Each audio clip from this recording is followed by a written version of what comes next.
Okay, so let's talk about this. Let's talk about the Sega Saturn Switch. Sega Saturn Switch with a question mark. And it's like we saw a sneak peek of this, right? A while back. Yeah, this is posted on the guy's YouTube channel called China TZMWX. Do you want me to play these videos for folks, like with the audio? Do you want me to play these videos?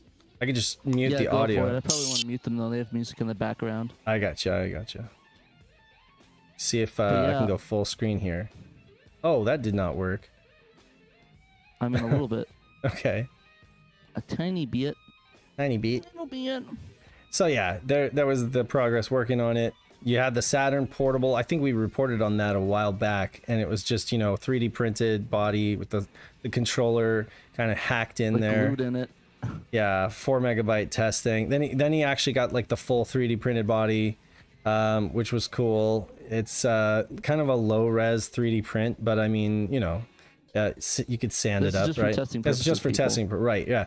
And then the most recent video, which is the one that we're all like salivating over, is this one where he actually like crammed an OSSC into a dock, kind of like a Nintendo Switch kind of deal. And so when I go full screen with this, that's all I can see. Can you? Does it stay in the column or does it fill my whole screen? I guess it fills your whole screen. It fills my whole screen. Like, well, I kind of want to do this for folks. Yeah, we do that. It just covers you up. Okay, so all right. I think it's probably good because I don't want to see you anyway. So it works well for what it is. Oh, that's weird. You're right. It just covers me up. Yeah, it does us all a favor and covers the unimportant host. No. But yeah, as you can see, it's a really cool concept. I'm guessing what's happening is that he's having everything routed through a specific port in the back, and when you mount it, it basically connects to the RGB connection. I don't know how safe that is. I mean, he probably has precautions in there for the OSSC. Right. But as you can see, the system itself actually uses it's actual hardware, and it uses a Rhea or Phoebe inside of it.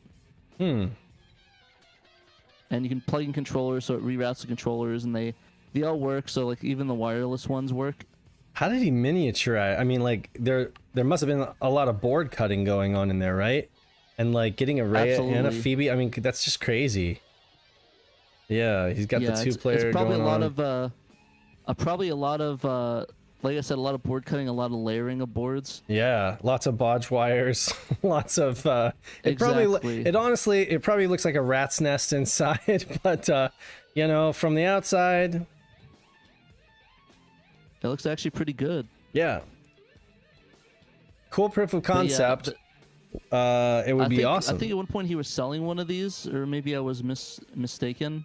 Yeah. I could have sworn I remember seeing like a page where they're selling it. Oh man, yeah, no, that looks awesome. I would love to have a portable Saturn, and one that is not just. I mean, frankly, I think the closest thing I'm ever gonna get to one, for any kind of reasonable price is probably going to be some form of Mister. Once they reach that level of accuracy, you know, some form of FPGA. And I mean, this will be years from now when they're able to like miniaturize everything and get it working on that scale. That'll probably be the way to go. I mean, because as cool as this is, I mean, it's incredibly impractical to take a bunch of Saturns out of commission by cutting the boards, you know? I'm not trying to be a Debbie Downer here. Like, I definitely am impressed with what he did. And I don't want to, like, mitigate or take anything away from that. I just don't really want a whole lot of Saturns getting chopped up out there, because it's not like we have a ton, and they're already kind of expensive, right? Saturn consoles are going up in price, and, you know, if they're getting chopped up for stuff like this, like Wii's, you know, Wii's get chopped up all the time, but that's okay because, you know, there were tons of them, you know, but it makes me wonder, like, and the thing is that this project was only meant for a show of proof of concept. Like, this isn't something that, you know, he's going to be hacking up Saturns to manufacture. This is just like a cool project he wanted to see if they could do it. To see if he could do it, yeah. But I definitely think that this it's a great form factor. It looks kind of like the Game Gear, about that size, and I think that it could be really cool to have one of these with an FPGA inside, doing like a 100, you know, when we get to that point where the cores are accurate, you know, I think that it would be awesome to have like a a nice portable Saturn.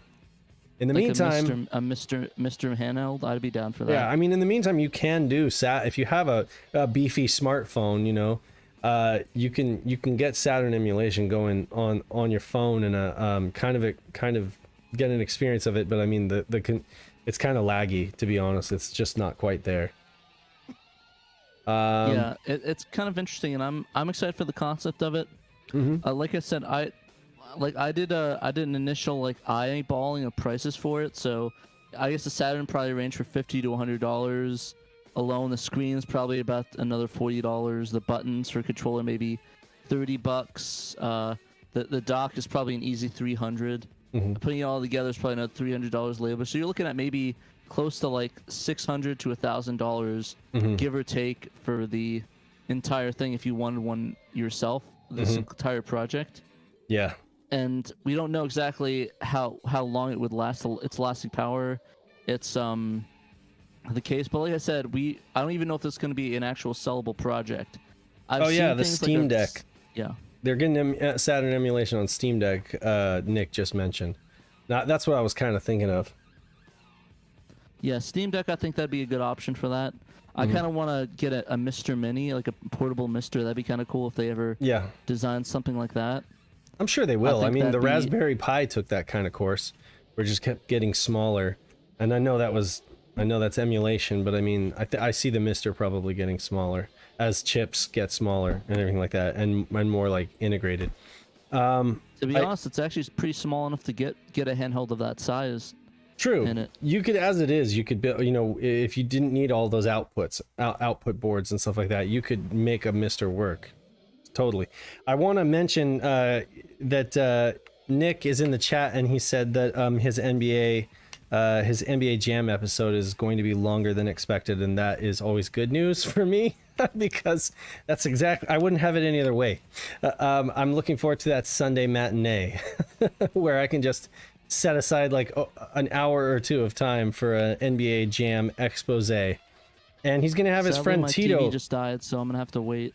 I think he's gonna have his sports friend on there, which I really enjoyed when he did World Series baseball and had his friend on, you know, giving him some pointers here and there and, like, you know, opinions on that, you know, from the perspective of sports game fan. So I'm excited about this one.